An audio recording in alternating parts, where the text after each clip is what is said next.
Well, forget about Husqvarna chainsaws. They're now making rifles.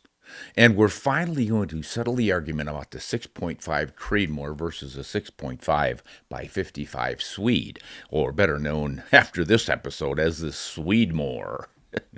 And what about cleaning the bores of your rifle with a steel scouring brush on the end of a drill bit? All of that on this episode of Ron Spomer Outdoors Podcast.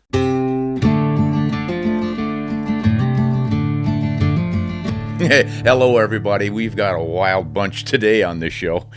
They're covering everything. Of course, we're going to start with some questions and answers from our patrons.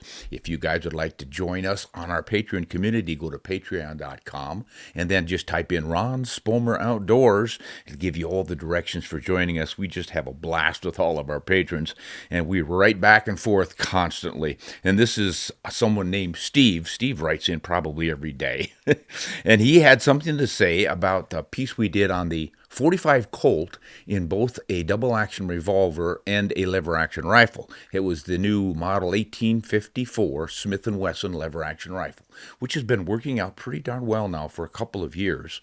I shot it last year for the first time at Gun Talks studios down in Louisiana. We had a great time shooting that, so I had them send one up here that we could do a video on and include a handgun, because back in the day, and we're talking the 1870s, 80s into the 90s probably, the cowboy era, it was pretty much claimed that they would try to get one cartridge that would fit both their revolver and their rifle. And the most common one was probably Winchester's 4440, because Winchester made the lever action rifles for it, so different revolver manufacturers could then chamber for it. But the famous Colt single action Army was chambered for the 45 Colt.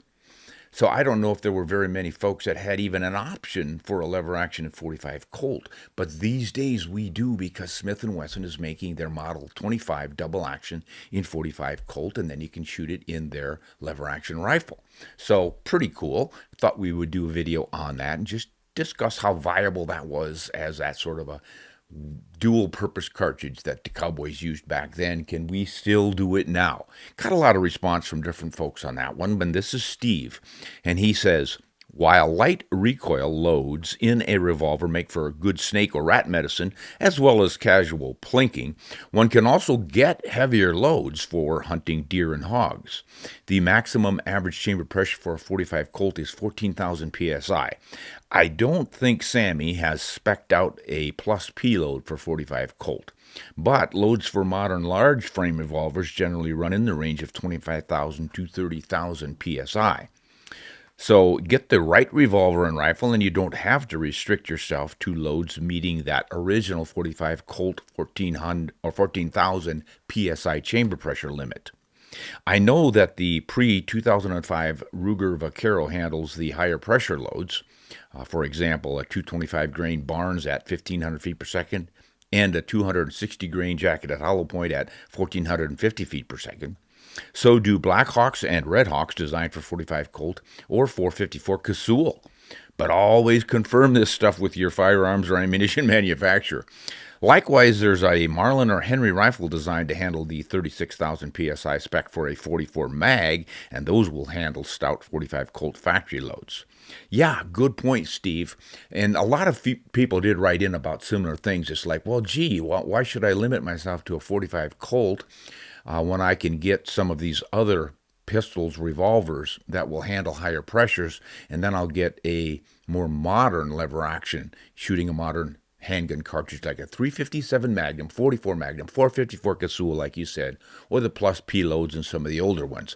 But if you're sticking with the Model 25 Smith & Wesson, with fairly narrow or thin walls on that chamber, you've got to stick to the original 14,000. And I just thought it was kind of fun to play with the original 45 Colt that got such a reputation from back in those days, just to see if it was still viable. And as you noted, it certainly would be. Now, I want to ask, though, has anyone hunted deer with one? And we're talking about the original low-pressure loads now, not anything hopped up. Have you done any hunting with it? I have gone deer hunting with a 4440, and that That pushes a 200 grain bullet about 1,100 feet per second.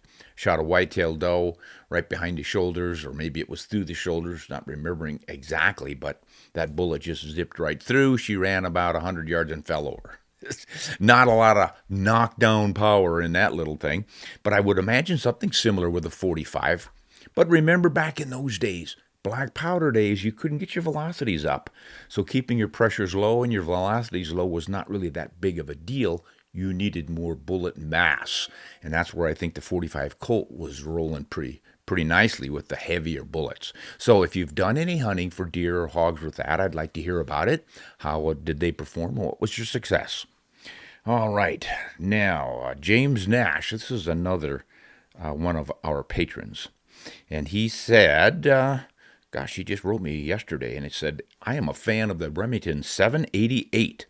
I've always found those rifles to be accurate across the board. I still have that rifle. My father gave me it 50 years ago. I also have an Ithaca LSA 65 in 25-06. Ooh, I don't know that one. What is the Ithaca LSA 65? Never heard of that. It was made, he says, between 69 and 77. Oh, by Tikka. Well, Tikka made it for Ithaca. I'll be darned. I didn't know any of that, guys. Tikka's, of course, been making rifles for a long, long time. And if I remember right, we're going to have a little information about Tikka coming up here later in this broadcast. Did a little research on that when I found out that they made these things. And they have got quite a history. That might be a big surprise to you. So hang in there and we'll get to that a little bit later. Yeah, James, that Remington 788, I got one of those around 1971, I believe. That's when I moved up from a 30-30 open sight Model 94 to something with a little more reach. I was looking at red fox and coyotes in those days, as well as getting into pronghorn hunting, and the old 30-30 was a great rifle for short range stuff, but boy, out on the open plains of the Dakotas, not so good. And the Model 788 was one of the least expensive rifles you could get. If I remember right, I paid $100 for that thing. Might have been $90 in some sense, but right around that $100 point. And it was a 6mm Remington, which of course I bought because I did my research and found that it shot the same bullets as the 243 Winchester, but about 100 feet per second faster. And you know, when you're about 20 years old, you don't want to be going any slower than the competition. At any rate, it worked out well for me. I used that rifle and it would shoot sub-MOA with some hand loads, and I loaded all kinds of stuff with that. It was an educational piece. But I was taking coyotes and red fox as well as whitetail, mule deer, and pronghorn with that rifle. So yeah, everybody that writes me about a 788 Remington talks about how accurate they are. For an inexpensive rifle, they really were impressive.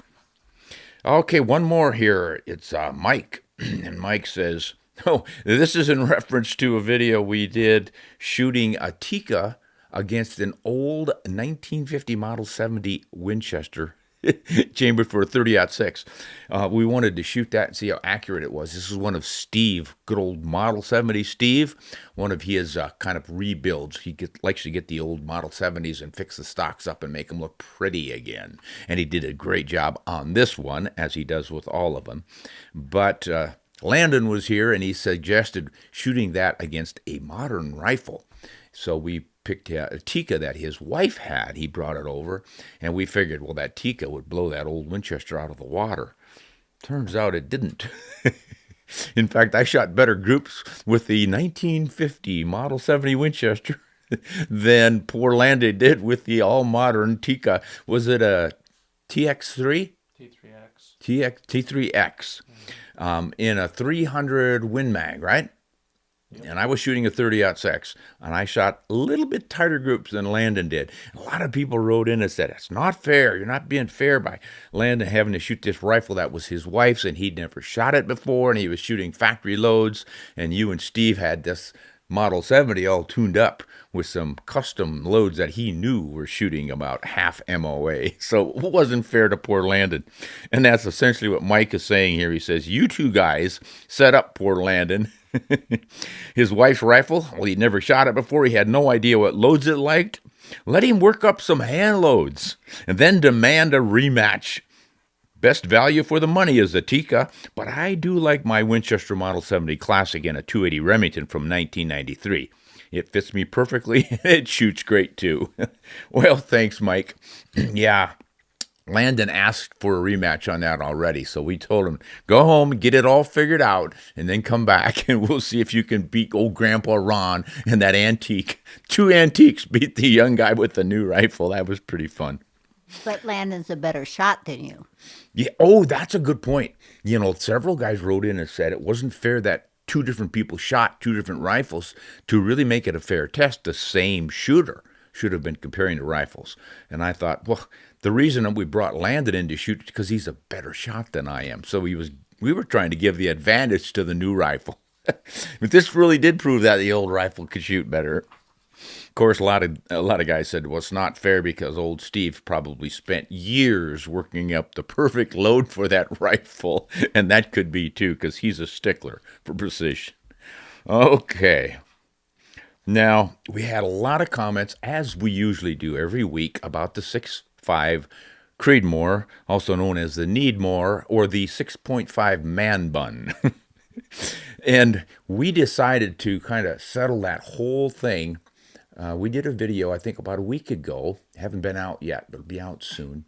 And Joseph Von Benedict came over with a 6.5 by 55 Swede. That's one most people will bring up as the answer to the 6.5 Creedmoor because it's way, way older, kind of like that Model 70 versus the Tikka. It's the old antiques against the new stuff. And by golly, it's not only as good as, but it's better. Oh, yeah, the 6.5 Swede's better.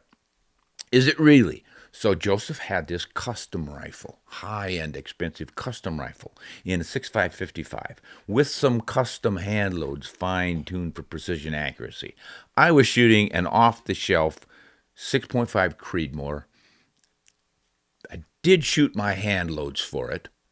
But other than that, it should have never even competed. Wait till you see this video, guys. It's crazy what happened on that thing.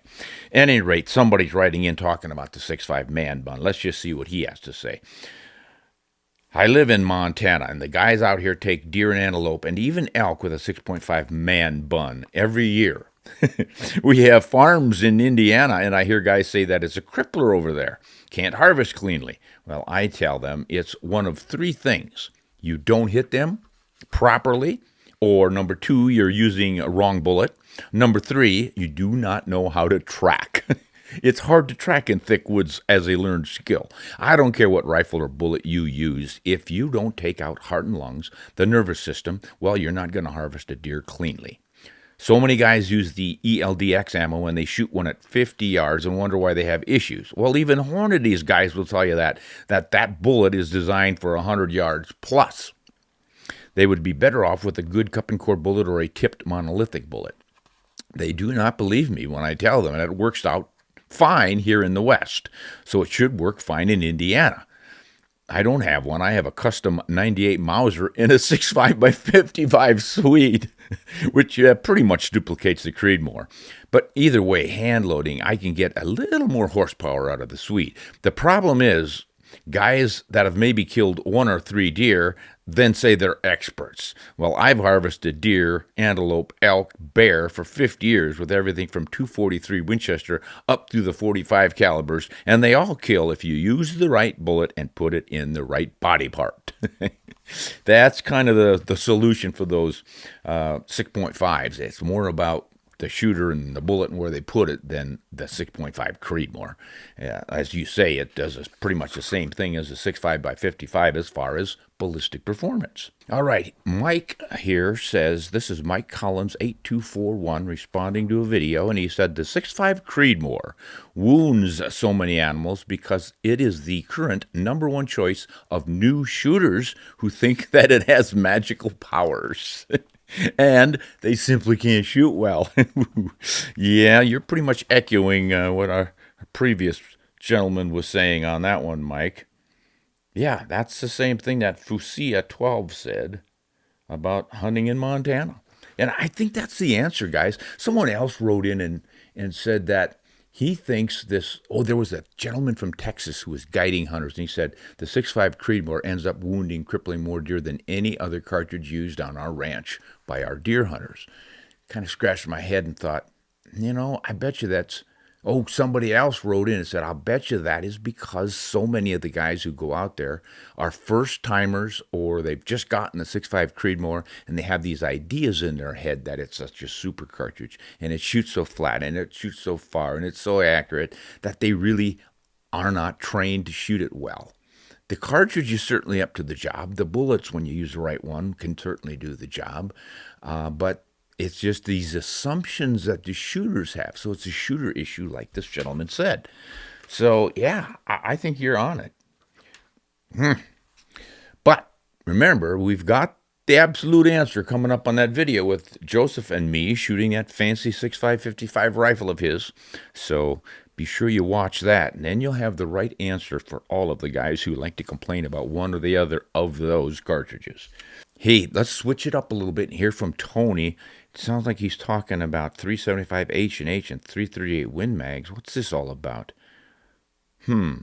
Recoil. Oh, he's concerned about recoil. Ron, something that I'd enjoy hearing you address in a future YouTube video is that I've noticed a lot of gun tubers are making recoil sound like a life-altering event. Comments such as, don't buy a Tikka T3X light in a 300 Win Mag, just don't. Or they'll describe cartridges like the 375 H&H or the 416 Remington Magnum as if they'll rip your shoulder off. They use words like really unpleasant and brutal. And I can't help but think that kind of talk has pushed many hunters towards sticking only with a 6.5 Creedmoor or a 308 Winchester out of fear of recoil. Well, I'll admit I avoid buying 375 H&H and 338 Win Mags for a long time because I had built up this recoil idea as being something extreme. Well, this weekend I finally sighted both of those rifles in from the bench with no lead sled, and while they're obviously not plinking rounds, the recoil was completely manageable. Firm, yeah. Punishing, no. I'm not trying to sound tough. My point is that recoil often seems exaggerated online, and that may be discouraging capable hunters from stepping into perfectly reasonable cartridges. Just my 2 cents. Well, thanks for that, Tony, and I think there's some legitimacy to your 2 cents. We do tend to build up this fear of recoil to ridiculous levels. And as I've often said, Betsy's first big animal was taken with a 300 Weatherby Magnum. She didn't know that. She didn't have any idea what a 300 was, let alone a Weatherby Magnum version. She just took the rifle as instructed, put the crosshairs as instructed, pulled the trigger, and dropped her animal with a perfect shot. Afterwards, we asked her how the recoil was, and she said, "What recoil?" It's mostly in our heads, guys. So, yeah, don't get too freaked out about it. I think it isn't in our heads. I think when you are practicing, the recoil makes a big difference. When you're practicing. Right, but when you're out hunting, I don't think it makes as much of a difference. Yeah, I'll entertain that, but I will also say that because you're practicing, you're thinking, ooh, this is going to kick. Whereas when you're hunting, you're thinking about the shot. No, it kicks. Well, of course they kick. There's going to be some recoil, but it's like this gentleman said. It's not breaking your arm, tearing your shoulder off. It's just a kick. I mean, if you've shot a 375 H&H, you've taken buffalo with it, you've still got shoulders. They're kind of banged up, I'll admit that. Yeah, they are banged up. Had to have a little surgery. Maybe you're wrong. Maybe there is too much recoil. Yeah, but you only weigh 50 pounds. Come on. Well, you guys let me know more about recoil, but I am not exactly Mr. Bulk myself, and I am shooting 416s and 458s and 470 Nitro Expresses, and my shoulders are still here, but I think it's somewhat real, but mostly in our heads. Prove me wrong. Landon, you want to weigh in on this one? I think it comes down to how much you shoot. When you're shooting in practice, you spend a lot of time pulling the trigger. When you're hunting, you shoot 1, maybe 2 times.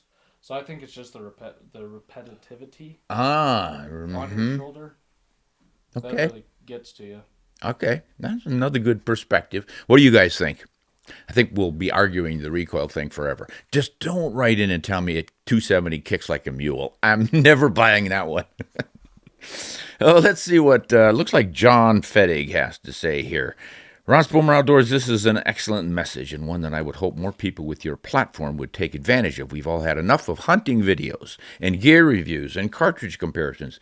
If we don't fight for intact, diverse grasslands and wild places, we will certainly miss when it's gone. Oh, this is in response to a post I did, I think, on Facebook, where I posted a picture of a wheat field, big, vast wheat field.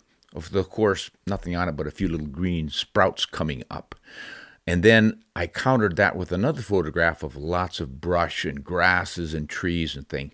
Well, the lush photograph was a wildlife management area on which, of course, there's hunting every year.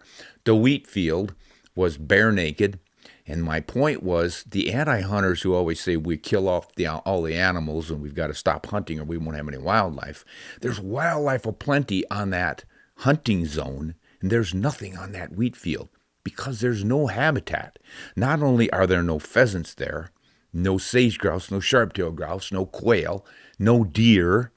There'll be a few deer feeding on it later in the season, but during the growing season you have hundreds and hundreds and hundreds of acres of one wheat field right up to the next wheat field, right up to the highway, right up to the next roadway for miles and miles and miles. There cannot be anything living there, guys. You can't have any ground squirrels because it's plowed up and farmed every year. You can't establish any colonies of any small mammals, cottontails. There are no trees, obviously, for tree squirrels, but there could be ground squirrels, but except for there's no grass for them to eat. Seasonally, yeah, but otherwise, you've pretty much turned that entire ecosystem into a monoculture of wheat. And it's year after year after year like that. So there's no place for wildlife to live. And that was a little lecture I gave on that piece with those two photographs, saying the anti-hunters don't take into account that the farming for the vegetables that they want to eat and the grains and the wine and all the other things that they gobble up, they think that doesn't kill any wildlife. Are you kidding? It is wiping it out over, as I said, hundreds and hundreds and hundreds of acres. So you've got to consider that stuff. Yeah, you can have any number of animals shot by hunters and then consumed, but the habitat in which those animals live is still producing all kinds of life, and it does it year after year after year. So this is what John is referring to. And he says, you're right, Ron, if you don't protect those wild places, you don't have to have any gear reviews and ballistic stories and everything else because there's nothing to hunt. There you go. Thank you, John. I always like to get a little bit of a lecture series in here. But I have to talk about the gear. And I told John that. I said, I get you, John, but if I just harped about conservation all the time, nobody would listen to any of this stuff because your viewership goes pew, down, down, down when you don't talk about the fun stuff. And I think it's important to talk about guns and cartridges and gear and all the rest of it because it keeps our fire lit. It keeps us interested in the off seasons. But we do need to mix that with some good conservation work. You know, get out during the hunting season and get away from it all. Go hunting for the right reasons. I think we all know what those are. They're intrinsic. You go to get away from the rat race and forget about your troubles and just absorb nature and live as a hunter. But after that season, in addition to tweaking your loads and getting new rifles and all that stuff, you do need to get involved in conservation work. Join one of the organizations, there's plenty of them out there, and help ensure your hunting future and that of your kids and grandkids. Now, we got somebody talking about scope height. You know, when we do reviews, we're often saying, God, the scope sits a little too high on this rifle. If this were mine and I were setting it up permanently, I would try to get a smaller ring to get that scope down. And the reason we say that is, of course, if you have a high scope, you're usually lifting your head up off of the comb of the rifle to see through the scope. So if you can get that scope down to where you're bingo right there, perfect. This is why so many rifles these days have adjustable comb height built in. You can move it up and down until it fits perfectly. In the old days, you had to try to get the scope sitting low enough to see, and I still have a lot of rifles like that. A lot of folks still do. But this gentleman's taken exception with that. It's Winchester 7391. Ron, with all due respect, The right ring height is different for everyone. I understand and appreciate your point that the lowest ring height possible is ideal. However, you are not a large man, and the distance from your shoulder pocket to your line of sight or cheek weld is definitely not the same for you as it is for me at 6 feet. I do, however, go as low to the stock as it will allow with a good cheek weld alignment, but a man with my dimensions requires that I cock my head to the right to obtain the 3 points of shoulder pocket, cheek weld, and line of sight. Therefore, I do use slightly higher rings than most in order to provide the most natural position. Also, being an avid bird hunter and sporting clays shooter, I completely understand the natural pointability of proper stock length of pull, cast, drop, and all the rest of it in order to obtain that perfect fit. So what seems like a good rule for you does at times need a little modification depending on the shooter. Well, fair point, Winchester, and of course you're absolutely right. Different neck sizes, neck lengths, thickness of the cheek, different body builds and conformations do require you to tweak things a little bit for your rifle to get the right fit. Now, I don't think that rifle fit is as critical as shotgun fit, because the shotgun fit is your sight. You're not looking at or aligning any sights. You're just throwing the rifle up, and it should fit your body conformation so that you are looking where it is pointing. And then you just look and swing your whole body with that gun, and you get your game. No sighting. So you've got time with rifles generally to lift your head a little bit off to the side until you get that perfect sight alignment. But yeah, I can't argue that it's pretty nice to have it just right there. If you can get that comb right where you need it, a little bit of cast off to the stock maybe, and then raise it up, fit it in. And one of the easiest ways for me, of course, is to try to get that scope as low as possible. With most rifles, I don't then need to fiddle around with my comb height. But you're right. Different strokes for different folks. Oh, barrel cleaning. Somebody's weighing in on this one. This might be the one with the steel brush and the drill. This was kind of scary. So, Rifleman was watching one of my posts on cleaning your bore and not damaging it, and he says, "Good stuff, Ron, but I saw a YouTuber cleaning his barrel with a scrub brush, steel bristles, with an electric drill. Before and after pictures showed no damage to the rifling, even when he rough gouged that brush with a power drill. Just saying." So I don't know about that one, guys. I have heard of people cleaning their shotguns with a drill because there's no rifling to damage, but steel scrub brush down a bore of a rifle, I don't know if I'm going to go for that one. What do you guys think? Any experience with it? Landon, you ever hear of this? No. It was clickbait. You get it was clickbait? Yeah. Okay. We're not recommending steel bristle gouging of your bore of your rifle, guys. But you might want to do a little snooping around the internet, see what you can come up with. Somebody's probably pulling your leg on that one. Nah, well, let's see what Mike has. This is another one of our patrons who weighed in on this. And he said, "Hey, regarding that barrel cleaning stuff, Ron, what do you really think of moving your brush back and forth several times as you pass it down the barrel? This saves on the number of times you need to run the brush through. Also, aluminum rods are fine if you wipe them every pass." I agree. "Just keep a cloth by you. This also prevents reintroduction of debris back into the barrel, as your rod is likely to impact the barrel as it passes through. All the best, Mike." Yeah, good points, Mike. Here's the thing, guys. Let's say that the pen I'm holding up now is a cleaning rod, and my hand is going around it is the bore of the rifle, and you push from the breech, the chamber, forward with your brush or your jag until you come out, and then the rod will fall down to hit the crown, the muzzle of your rifle. When the bullet exits, that's the part you don't want to damage, which is why we say use a soft brass rod, not a hard steel rod, or a coated steel rod. And then aluminum rods get a bad rap because apparently that soft aluminum can pick up some debris, almost like fine sand, and then you end up running that across that surface. It could damage it. So a lot of guys will just come out with the brush and then stop, screw the brush off, pull the rod back out, screw the brush back on, and push it back from the back to the front every time.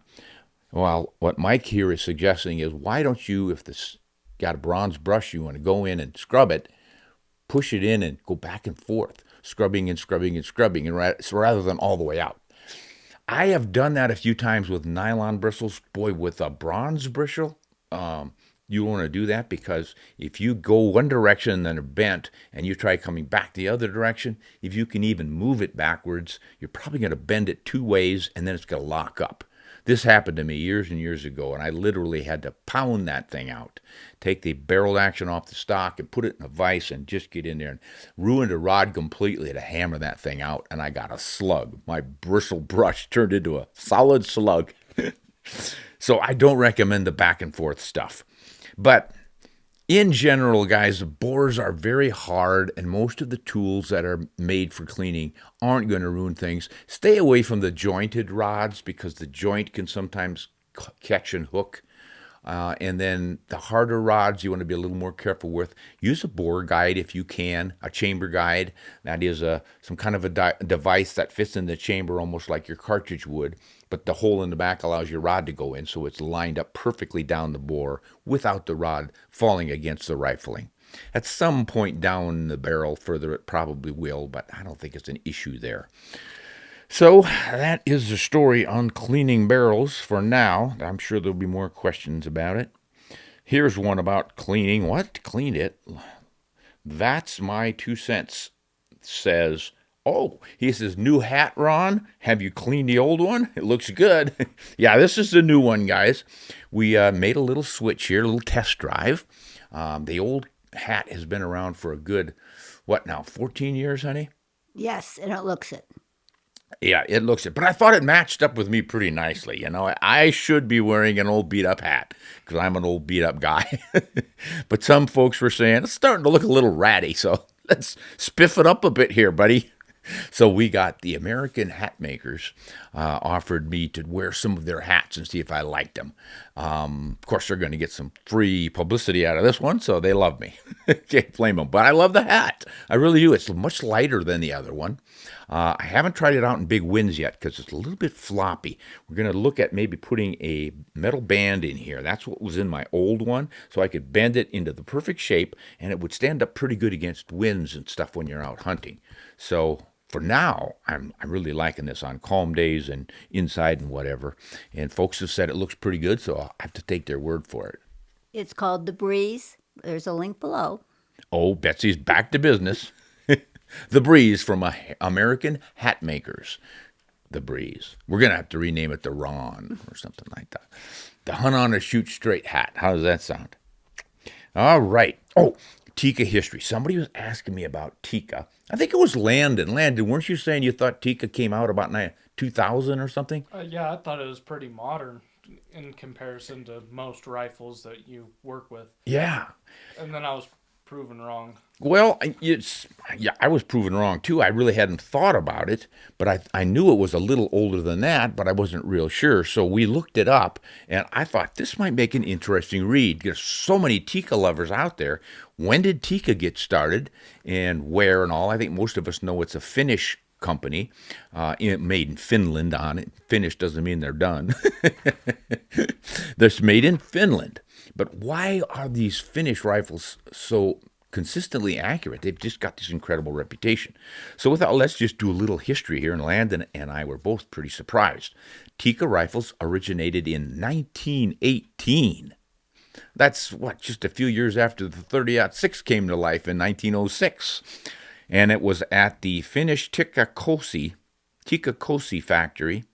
No, Tikka Koski factory, and it evolved from a manufacturing of military gun components and Mosin Nagant barrels into a premium sporting rifle brand. And then Sako acquired it in 1983. So Tikka is now renowned for producing high-accuracy bolt-action rifles, most notably that T3 and then now the new T3X series. And they combine Finnish craftsmanship with economical design, and they're often guaranteed to shoot under minute of angle, and that's what most people report.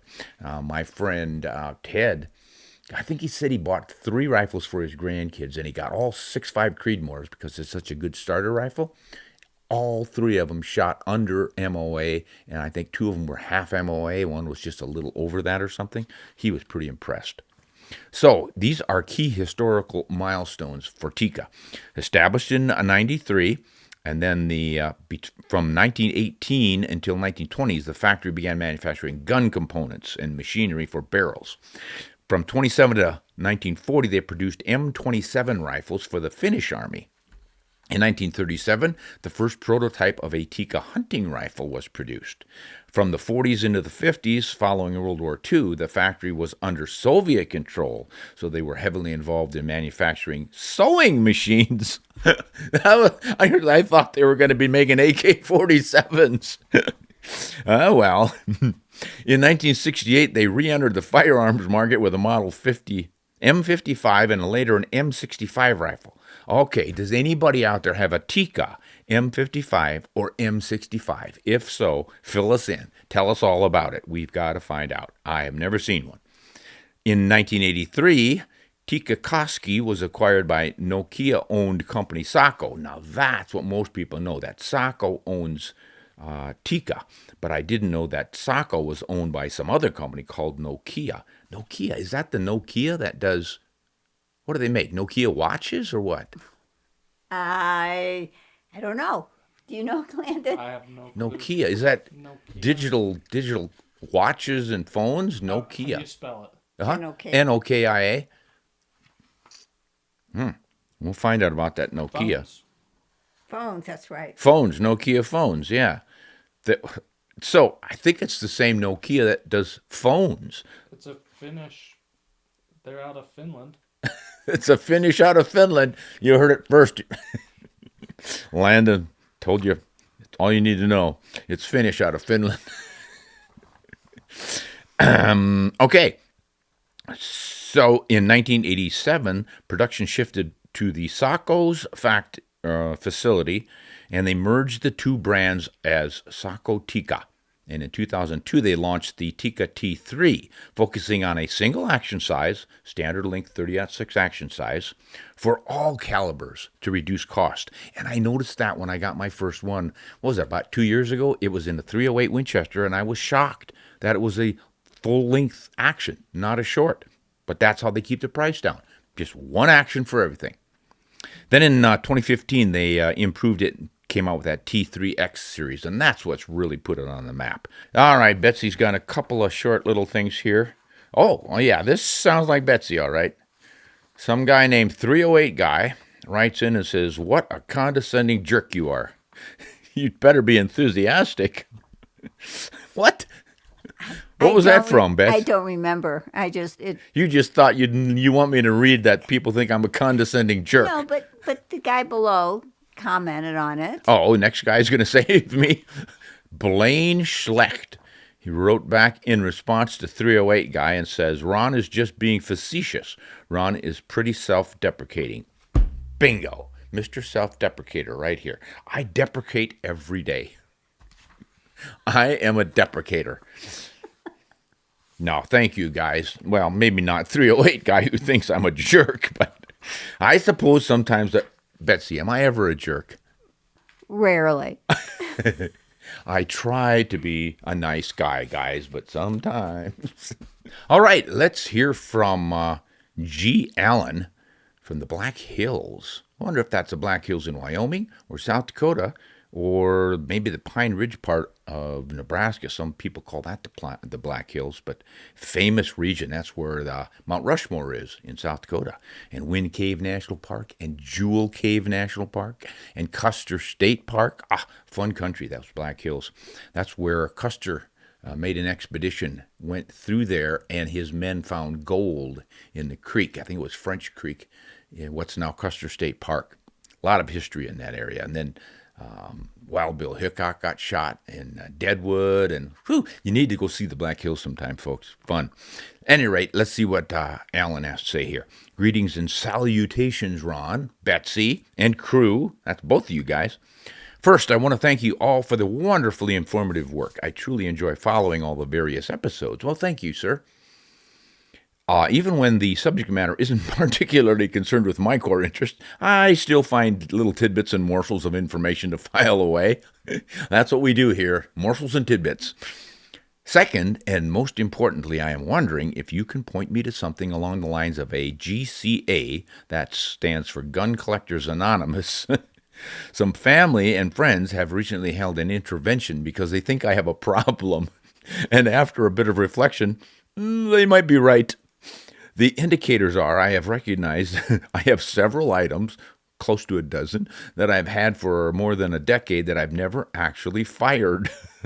And I currently have 3 different products in progress, with a couple more in the wings and a couple more floating around in the ether of my skull. I can't bring myself to actually say I'm an addict, but I'm willing to admit that there may be a problem here. I have always been able to deal with most problems, but I just can't seem to actually admit that I have a problem to start to deal with it.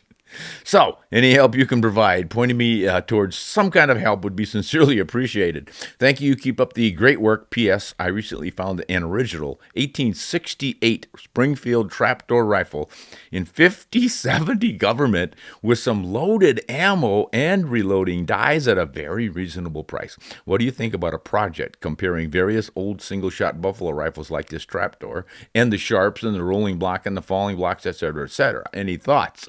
Thoughts are that would be fun, bring it over. We do not have. I had a 45/70 trapdoor Springfield way back when I was still in college. I didn't have it for long because it was hard to find ammo for it and all the rest, and I was more into scopes and shooting flat, but it was kind of an educational experience. Now, there are a lot of replica sharps being made, and there's actually a Sharps rifle company manufacturing new sharps. Remington rolling blocks, I think you'll have to go with something like a Pedersoli reproduction to something like that. But falling blocks are us. The Ruger number 1, of course. The Dakota 10, now the ParkWest SD10. That's a couple of those that I have. Then there's the, what's that other one? Nasika? No. Yeah, Nasika falling block, I believe. Correct me if I'm wrong, guys. Lots of falling blocks out there at any rate, but those are all fun. Yeah, I'll tell you what, we need to get together, Alan. You get a hold of me or invite me to the Black Hills. Always like to go over there and visit, and we can shoot your 50/70 government. Folks would probably be shocked at some of the chamberings that were available back in those days. That would be fun. Nick from Colorado. Can you recommend a bullet for hog hunting? I can.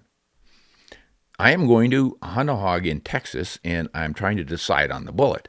I'm told that the shots will be under 100 yards. I'm thinking of taking a 6.5 PRC loaded with the Barnes TTSX 120 or 127 grain bullets. Is this a good choice? Well, what do you need in a good pig bullet? Thanks for the help. You don't need much but a bullet that'll get there and penetrate when it does. I have taken feral pigs, get this, 223, 22-250, 6mm Remington, 7mm Magnums, 358 Winchester, you name it. Almost anything will work. Now you got to remember, some of these feral pigs can get up there into that 400-500 pound range, maybe even a little heavier than that. So you got a little bit of mass there. And then you hear a lot of stories about they've got this shield over their shoulders or something, and it's hard to get through, so you need a super bullet and all the rest of it. Yeah, there's a bit of stuff to penetrate, but I've never had any issues, especially if you shoot them right behind his shoulder. And we're talking about upwards to 150 pound, perhaps. And that's where I was doing it with the 6mm and the 22s and stuff. But I think you do want to get a good solid bullet, not something that's going to splatter. So no varmint bullets, for instance. Oh, I suppose I should do a quick aside on that. I did take one with a varmint bullet once. We were hunting coyotes, and this pig ran across, and about 150 yards out or so. And I had a 221 Fireball shooting a 50 grain VMAX bullet, I believe. So I just swung through that feral pig and pulled the trigger, and thought I saw him kind of wobble a little bit or flinch. So did my buddy. So we went out there, and Harry was lying in the grass, deader than a stone. And that little bullet had penetrated behind one shoulder, went through the lungs, and lodged against the skin on the opposite side shoulder. And it never exploded like varmint bullets do. And I think the reason was because it started off relatively slowly as a 221 Fireball. And the pig was far enough away that it had lost some velocity and wasn't such a big strike. And it didn't hit any major muscle groups, just kind of through the ribs and out to the other side. So, yeah, those can work. But in general, you're going to want something like a triple shock that you mentioned there, or say a Swift A-frame, any kind of a bonded bullet that'll hold together. But if you only have cup and cores, don't be afraid to take them. It'll certainly work. You said it was going to be a 6.5 PRC. Yeah, if you're going down to 120, 127, I would go with a bonded or one of the copper bullets. You should be fine. So I hope you find a lot of pigs. They say they have a lot of them, and they do a lot of damage. It'll certainly help things out if you get rid of a few of them. Good luck. Corey from Maryland. Hey, Ron, I love watching your podcasts, and I enjoy learning from you. Well, thank you. Appreciate that. All that talk about hunting in Africa has made me make the decision to book a trip for a plains game hunt in August of 27. Being a gun enthusiast and collector, it's made me making my decision on which gun to take very challenging. I'm familiar with that one. I am hoping to take all or some of the following species: Impala, kudu, blue wildebeest, gemsbuck, zebra. I really want to take my 7 Weatherby Magnum shooting 140 grain Barnes TTSX bullets. This gun shoots those amazingly well and very easy to shoot. So do you think this caliber and bullet choice would be adequate, or should I take something else? It's adequate. In fact, I've taken the same thing, except for mine was a 7 Rem Mag. Those two are so close you can't tell them apart hardly. But I did the same thing. I've taken Gemsbuck. I've taken Eland with that 140 grain TTSX bullet. Same one you're talking about. Zebra are really strong and tough, but it'll do it. Impala, no problem. Kudu, yeah, you're going to be fine. Blue wildebeest is another big tough animal. The blue wildebeest is way heavier and tougher than the black wildebeest. They're both pretty tough, but the black is surprisingly small. Yeah, good stuff. You're set, buddy. Have a good time over there, man. You're going to love it. Dennis from Arkansas. Why do gun manufacturers choose to make new cartridges and brand them in millimeters instead of calibers, when in reality they are so similar in ballistics? I have a 7 Rem Mag. It's barreled with 1 1/8 twist, 24 inches, and it outperforms my 7 PRC with the same bullet weights in velocity and windage and all the rest of it. Is this simply a marketing trend by selling something new in a new package? Am I just getting older? And do Americans suffer in mathematical standards? I am a high school physics teacher that has coached football and baseball for over 30 years. One thing I know for sure is that my 7mm Remington Magnum has killed everything I've shot. My second favorite is a 25-06, and I just ordered a 1 1/8 twist barrel for it in 24 inches. So I'll let you know if I'm successful with this combination. Keep up the good work, and know that you are appreciated down here in the South. Coach Troutman. Appreciate that. Yeah, I don't know why we switched from using calibers to the metric stuff. Was it that much of a strong influence from Europe? I don't think so. What I honestly think is that it sounded cool, especially when that 6.5 came out. 6.5, that sounds way exotic. Something must be special about that one, right? Whereas 260s and 26s, I think it's more informative if you're using our system. If you're an American and you're used to inches and the old system, you know the 27 calibers and the 28s and the 30s and all make sense to you.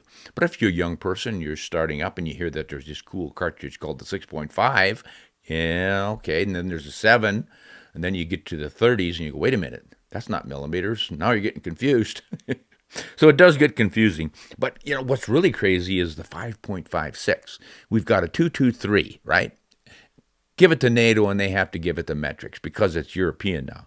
So they go with the metric, and it's not a 5 or a 6, it's a 5.56. And then you take the 308 and it becomes a 7.62. It starts to get a little crazy with some of that metric stuff. You get a lot of numbers and points to mention and everything, but it is what it is. I'm glad you got it figured out, and it really doesn't matter that much. Just don't make the mistake of saying you have a 30mm 08. You're going to have a really big rifle. William in New Brunswick. Hi, Ron. What are your thoughts on Husqvarna rifles? I'm looking at a model 1640 in 30-06 to replace my Savage Axis 2 in that caliber. Thanks. Well, what I'm thinking about Husqvarna rifles is, don't they have chains on them and they're gas-driven? Husqvarna these days means chainsaws to most of us. But do they still make rifles? Husqvarna is a Swedish rifle manufacturer. I remember back in the 60s and 70s, they were selling rifles at Herders in Mitchell, South Dakota. And a friend of mine, Tom, bought one, and it was a Mauser Action. So I assumed Husqvarna, the chainsaw manufacturer, was taking old military actions, perhaps, and putting barrels on them and stocking them up and making rifles. Did a little research. Turns out they're making rifles, start to finish. They make their own Mauser style. They have some Model 96 Mausers and then 98s. So I'm not sure which one you have there. But, they're Mausers. They've got all the qualities of a controlled round feed Mauser Action, tough, durable, and everything else. Pretty heavy. I remember Tom's rifle was in a 25-06 Remington, and it shot pretty darn well, but it was heavy, and it had a bad trigger on it. It was a terrible trigger. But you can always fix triggers up. So if you've got your eye on one, is this a new one or a used one? I don't know that they're still new. I haven't seen them around. Landon, you have any ideas? No? Landon immediately reaches for his phone. That's where young people get all their ideas now. I can answer that. Just ask AI. Well, while you're doing that, we'll talk with Bob in Colorado. For your information, Ron, the two-piece lever on a Winchester Model 1895 locks the lever closed. When you push down on the lever to open the action, the lower hinged part of the lever unlocks the lever so that the lever can open the action. A very clever design by John Moses Browning. It wasn't so you could get gloved hands. It wasn't so you could get gloved hands in the lever. If this latch is not fully locked, the rifle will not fire. Another innovative safety feature by John Moses Browning. An honest and talk straight, ha-ha. Love your show. Keep up the good work. Love your Australian bushy breeze leather Outback hat, too. Boy, that hat's getting some mileage today, honey. Yeah, okay. So I think I see what you're saying here. I remember we did a review on a 30-06, I think it was, in that Browning 1895. Guys, for you, those of you who do not know, this lever action is the one that really looks different. It looks a lot like all the Winchesters, except for it's got this funny boxy thing in front of the lever. It's the magazine. That's what Browning did to make a vertical feed magazine on a lever action. So it looks kind of clunky, but it really isn't. And it's a great way to set it up so you can shoot modern cartridges like 30-06 with pointy bullets on it. No more tubular magazine underneath it. So it's kind of a hybrid looking old style, modern style. But it had that double click kind of a lever. I've forgotten exactly how it worked, but I noticed it when we were working with it. A nice little safety feature. Good to know. Thanks for that one, Bob. Husqvarna rifles stopped manufacturing in 1989. 1989, Husqvarna stopped. They sold in the 70s and ceased making rifles in 89. Okay, so now it's all chainsaws. Yep. And bicycles. Dirt bikes. Dirt bikes? Really? Yeah. I thought you said something earlier about bikes, so I thought... Yeah, dirt bikes. You never know. I mean, if Tikka was making sewing machines, so... Manufacturing is manufacturing. What do we got time for? Yeah, we're good yet.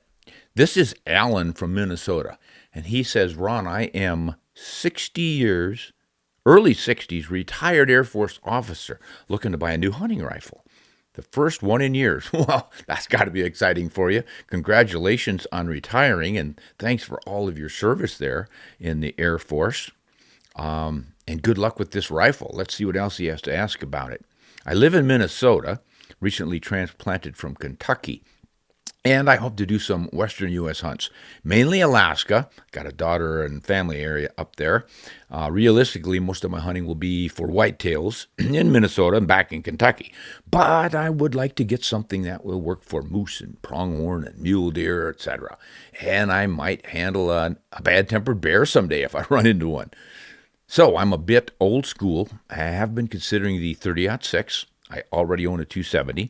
What are your thoughts on caliber and particular rifles? Maybe something in the $1,000 to $2,000 range. I guess I'm somewhat looking for an all-around rifle that might cover a lot of scenarios. Greatly appreciate your input, Alan. Well, thanks, Alan. Someday I'm going to ask you about Air Force jets or something appropriate that you know about and trade for this information I'm going to give you. First of all, your 270 pretty much handle everything. With these days, with modern bullets, you really don't need another rifle. However, all of my sponsors who throw so much money at me want me to tell you to buy another rifle, if not 3. Can you remember who's paying us to be sponsors on this rifle business? Nobody. Nobody. That's what I thought. So I can say anything I want, and I will. Unfortunately, I'm not going to give you one specific brand and name because there's so many good ones out there. If I said you should get the Tikka or the Winchester or the Browning or the Fierce or the you name it, somebody's going to tell me I'm full of it and they're pieces of junk and you should get something else. So you're going to have to make this assessment and judgment on your own. Spend a little time paying attention to these different rifles on YouTubes and wherever you're seeing that, talking to folks and whatever, because they do develop reputations for consistency and accuracy and durability and all the rest. But by and large, most bolt-action hunting rifles these days, they come in about 3 configurations. Your traditional dual lug action, where you got a top locking lug and a bottom locking lug on the front of your bolt, and you got about a 90-degree bolt lift to shut them in and out. That's your classic Mauser 98, Winchester Model 70, all the Remington 700s, Savage 110s. There's just all kinds of that style. Nowadays, they've got this 3-lug system where the bolt body is as same diameter as the lugs themselves. So the whole bolt rides inside of the receiver nice and smoothly, and then the 3 lugs up front lock in, and then you get about a 60 to 70 degree bolt lift. Shorter. Makes it easier to clear a scope if you got a big eyepiece on it. And it's a little bit quicker, slicker, not a big deal. Pretty good system. And then there are the multi-lug ones like the Weatherby Mark 5s with 9 lugs or 6. And those will have 3 with another row of 3 behind it and another row of 3 behind it for the 9 lug. Just 2 rows for the 6. I think there are a few other brands beside Weatherby that use that. But those are the general ones. And they all work. You'll get all kinds of arguments about, you've got to have the 2 lug because it's easier to get them perfectly squared up and balanced. If you got 6 lugs, oh my gosh, you've got to get all 6 of them perfectly. Well, they can do perfect. We've shot those 6 and 9 lug Weatherbys and gotten sub-MOA groups pretty consistently. So it all works. The other consideration is whether it's controlled round feed or push feed. The old argument is the push feed rifles like the Remington and the Savage and the Weatherbys, they push the cartridge out of the magazine. Once it pops free of the lips of the action, it's just lying there and it gets pushed into the chamber, but it's loose. It's not being controlled. The controlled round feed actions have a hook, an extractor hook that grabs that cartridge by the rim. As soon as it pops up, it literally pops up underneath that extractor. So then you have control of it. You can continue to push it in and close your action and fire, or you can decide halfway in that you made a mistake and come back out, and it'll throw that round away, and you'll pick up another one. So they like that one for dangerous game. If you think you're going to get excited and maybe mess up, you're not getting a jam by having a loose cartridge flopping around in there. In practice, it doesn't happen very often. And if the rifle isn't built just right, even the controlled round feeds can pick up 2 rounds at a time. It has to do with how far the bolt goes back past the magazine. So 6 on half a dozen of the other in that deal. Other than that, look at, do you want traditional walnut and blued because it's proven and durable and can be repaired pretty easily and it looks really nice and it's warm and all that other great stuff? Or do you want something rough and tumble in synthetic that's not going to absorb moisture, get stainless steel barrel, and you don't have to worry about rust issues as much if you're hunting in Alaska, that kind of stuff? You want to consider that as well. Synthetic stocks are pretty popular these days. Now there's one more thrown into the hopper, and that's the carbon fiber barrel. I'm not sold on those yet. The old traditional steel barrels work just fine. So if I were getting a one rifle that I was going to drag through the mud and the blood and the beer and the mud and the snow, I would probably go stainless. Everything stainless and then synthetic. Then I'd have to worry about it. But if I want to really love my rifle, I'm going to get a fancy walnut and blued just because they're beautiful and life's too short to hunt with an ugly gun. Those are kind of the answers. And then the chambering, you can't go wrong with the 30-06. But your 270, again, with the 150 grain bullet, I would address a moose or a big bear, no problem. And the 30-06 gives you a little more versatility, as you've heard, but most people are shooting 180 grain down to 150s in the 30-06. That'll take care of everything. Again, it's the right bullet. But gosh, there are so many now these days, like 300 PRC, 7 PRC, 6.5 PRC, all the new ones. But if you're kind of an older guy who enjoys the traditions of the 20th century, you're going to do just fine with the 30-06 or your 270. You could try a 7 Rem Mag as well, 280 AI. There's just so many options out there. But I would urge you to do your research and really dive into this stuff, because so much of the fun is that.